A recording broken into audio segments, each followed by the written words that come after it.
Skunk River Radio, country music from 1990 through 2010 with some Iowa country music sprinkled in. Listen at skunkriverradio.com, download the app, listen on Alexa by saying, "Alexa, play Skunk River Radio on TuneIn." Skunk River Radio will also be available on Google Assistant in the near future. You can listen to me, Steve Shetler, each weekday morning from 6 a.m. to noon, and listen to The Haze from noon to 6 p.m. Skunk River Radio, online radio for country music from 1990 to 2010. Come to Helmuth Ford, home of the lifetime powertrain warranty. Hi, this is Stacy from Shetler Insurance Services. Come see me on the east side of the square in Sigourney for all your insurance needs. The Sigourney Golf and Country Club Ladies Open Master Championship is this Friday, July 25th. There will be golfing and prizes throughout the day, and lots of fun with happy hour on the patio with live music by Sierra Griggs. You hear Sierra's music on Skunk River Radio, and now you can see her live this Friday, July 25th at the Sigourney Golf and Country Club from 4 to 8 p.m. You don't have to golf to enjoy the music. Everyone's invited. Stop out for food, drinks, and a whole lot of fun at the happy hour on the patio this Friday after the Ladies Open Master Championship at the Sigourney Golf and Country Club. Wrestling returns to the Delta Dome in Delta, Iowa with Central Empire Wrestling on Saturday, August 2nd at 7 p.m. Austin Bayless makes his long-awaited return to the ring. Plus Jared Thumb, Rory Fox, Kelsey Magnolia, and Sage Hale, along with the whole cast and crew of CEW, will be on hand August 2nd at the Delta Gymnasium. Advance tickets are just $20 and $25 at the door. Get your tickets at CentralEmpireWrestling.com. Professional wrestling makes its long-awaited return to the historic Delta Dome in Delta, Iowa, Saturday, August 2nd. The Keokuk County Sheriff's Office is currently taking applications to fill 2 open positions for deputy sheriff. Applications for the first round of testing should be turned in on or before July 25th, 2025. Applications can be downloaded at the Keokuk County website at keokukcounty.iowa.gov/jobs. You can also contact the Keokuk County Sheriff's Office at 641-622-2727. For complete job information and starting wage information, go to the Keokuk County Sheriff's Office Facebook page, or again, keokukcounty.iowa.gov/jobs. Hey, this is Fred Ottman, Tugboat Typhoon, the Shockmaster, the B-A-double-D, Big Steel Man. And the card is subject to change. Watch it. Welcome back to the show! Welcome back to the show!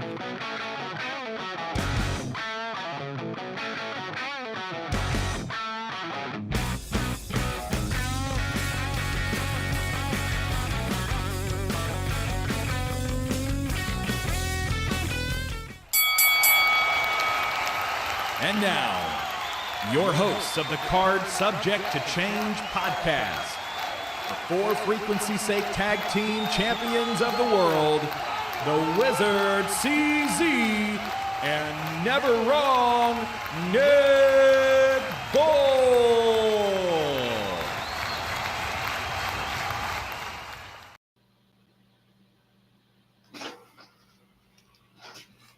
Hello, everyone, and welcome back to another exciting edition of the Card Subject to Change podcast, the podcast by the fan for the fan. Of course, I am your host, never wrong, Nick Bull. Thank you so much for joining us. Pardon the voice, long wrestling weekend, details down the road. So happy you're here, episode 205. We've got a new guest in the studio this week. More on that in a second. I got to tag in my tag team partner here. We are co-champs of the 4 Frequency Sake Tag Team Championship Network. He is the beat that makes this thing go, man. He is the one. He is the only. He is the Wizard CZ. Wiz, how you doing, bud? Man, I am doing pretty good. I was dying last night, especially on the drive home from Waterloo. But I'm feeling good. I feel better today. I'm rested. I'm excited. And, of course, we have to let the people know about our sponsors before we can really get into this shindig. We are powered by Lopez Pizza, built by Durham Remodeling, and colored by Ryan Allison Tattoo. And, of course, you see above Nick's shoulder the QR code for the For Frequency Sake Toys for Tots Bowl sign up, join our league. We've got a few spots left. Trying to get as many people as we can, but we'll talk on that later. Maybe, maybe not. Is this copyrighted? I don't think so. I don't think it is. No. But I'm doing that for our guest because this is someone I've been watching for a little bit now. Someone I'm excited to have on and talk to. We're gonna bring in the Death Dealer, and I hope it doesn't give us the touch of death by having this gentleman on our show here. Hey guys, my hands are clean tonight, so we're all safe. I think I dealt plenty of death this past weekend, so I think we're safe here. Thankful for that. Very thankful for that. His hands are clean. He's presented that as evidence. He's assured us everything's okay. I was hoping the Death Dealer was taking a day off today, and just we all would take it easy in here tonight. Yeah, for sure. I'm happy to be here. This is actually one that I really wanted to do since me and Chris here. I feel like it's been about a year since we met in Waterloo, and Just about.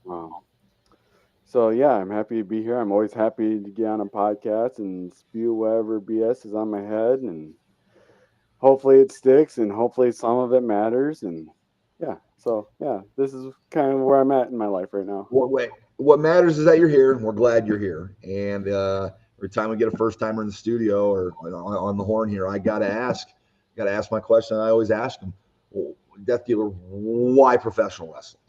What was it for you that just like, oh my goodness, I love this, and I'm gonna keep watching? It always starts like with anything in my life. It's always started based with family.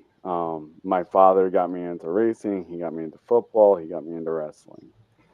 And somewhere in between 99 and 2002, my dad kind of fell out of watching wrestling. He's like, oh, there's way too many people running in and all this gimmicky stuff. I'm like, that makes sense. It's fair. At the time, I was probably about 8 or 9. So I'm like, well, there goes a tradition, but it is what it is. But I don't know. I kept watching, and I grew up with some guys, a couple referees, Chris Hansen and Derek Myers, or Daniel Myers. My apologies.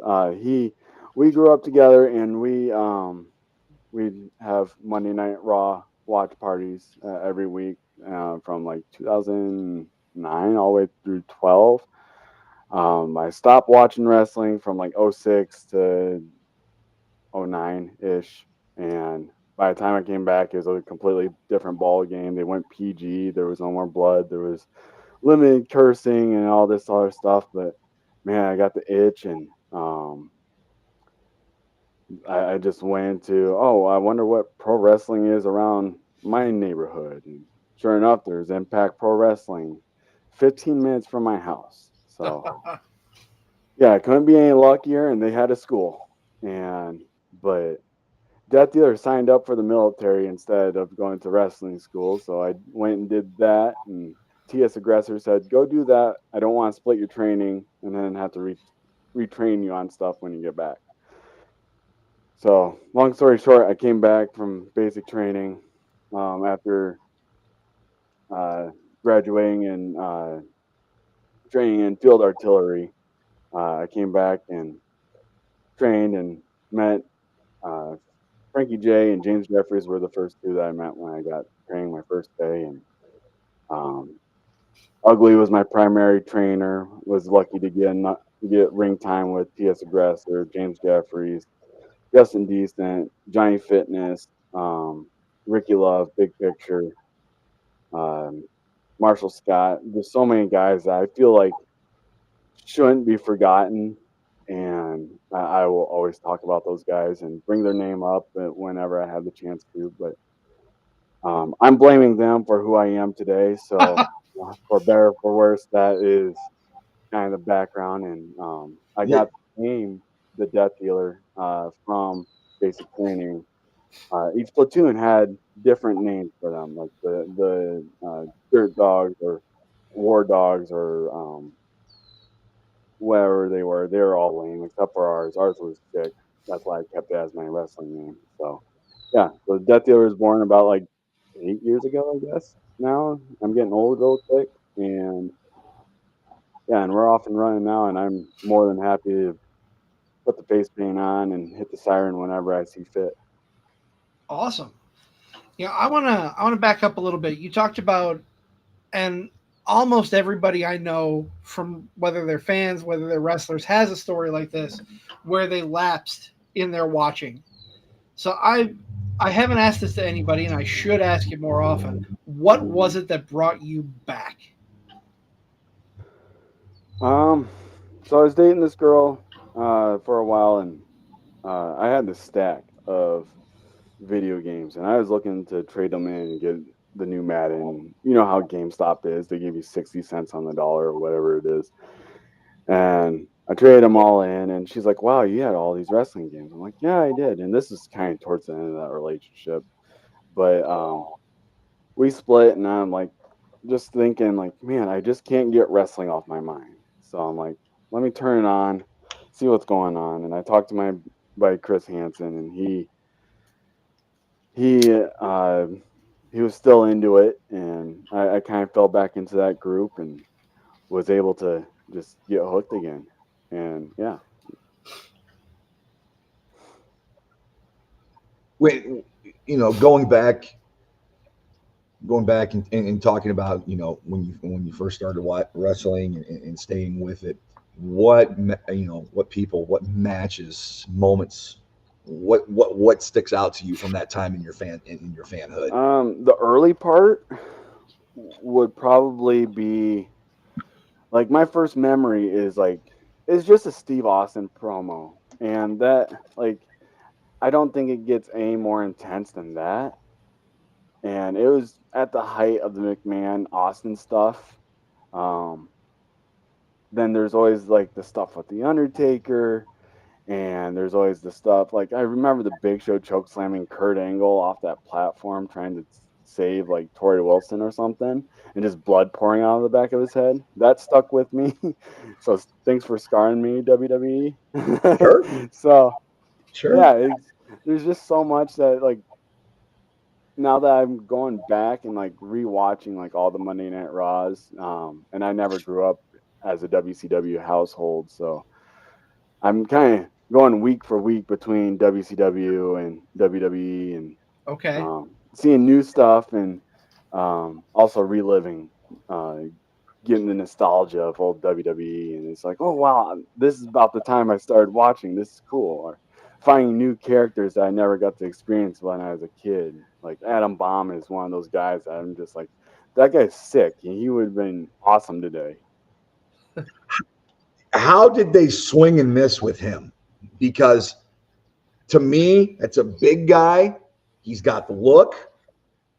He can go in the ring. And I know the gimmick is cheesy and trashy, but that was 94, 95. That was just the new generation era. So, man, they really swung and missed with that guy. I thought that when that guy came out, 14, 15-year-old me thought, wow, that guy's cool, But you imagine a swung and repackage of that guy in like 99 or 2000, just a little bit darker and a little more edgy. And that'd be really cool to see. I don't disagree. Nonetheless. and being able to feud with a Kane or an Undertaker. And gosh, that would have been neat. It's like, why didn't they do more with him? Yep. You hit home with me when you're talking about going back and rewatching some of the old Nitro, some of the old Raws. I'm in the early part, I should say, of a Nitro rewatch, and I've been thinking about slipping in Monday Night Raw, kind of picking up where I'm at. I'm in early 96 right now. So I'm thinking about picking up Raw and just kind of going back and forth like you've been doing. But so far in your backtracking and your rewatching, what's been your favorite era? As far as I'm kind of stuck in the Attitude Era right now. But I feel like there's an awkward period right after the Alliance stuff. Yeah. But then they find their footing, and then it takes off. Like in-ring stuff just goes through the roof. And it's the story of Raw, and then the wrestling skill on SmackDown is just incredible stuff. I think like once everybody's able to like integrate like the good WCW guys that they wanted, and they find their footing and everything like that. And like 2002, I would say 2003, that's kind of like, I feel like that is the era because you had the best of the best then, and they're all like, you hear interviews, they're like all vying for the same spot. So yeah,